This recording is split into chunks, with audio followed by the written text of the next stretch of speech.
So hello friends, আমি একজন gynaecomastia patient ছিলাম। দীর্ঘ 10 বছর যাবৎ আমি এই সমস্যা ভুগতেছি।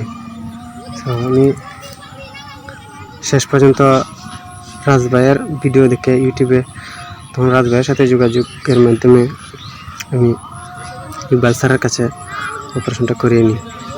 সো রাজ ভাই আমাকে একবারে শুরু থেকে অপারেশনের আগ থেকে এখন পর্যন্ত গাইড দিয়ে যাচ্ছেন, পরামর্শ দিয়ে যাচ্ছেন। আসলে রাজ ভাইয়ের করার কথা আমি বলতে পারবো না। আমি রাজ ভাইয়ের প্রতি কৃতজ্ঞ থাকবো। এই যে দেখতে পাচ্ছেন আমার রেজাল্টটা মোটামুটি ভালোই আসছে।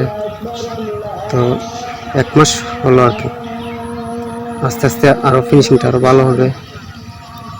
তো আপনারা যারা এই সমস্যা ভুগছেন অপারেশনটা করিয়ে নিন। আর ব্যথা বলতে তেমন কোনো ব্যথা হয় না। স্যারও খুব ফ্রেন্ডলি।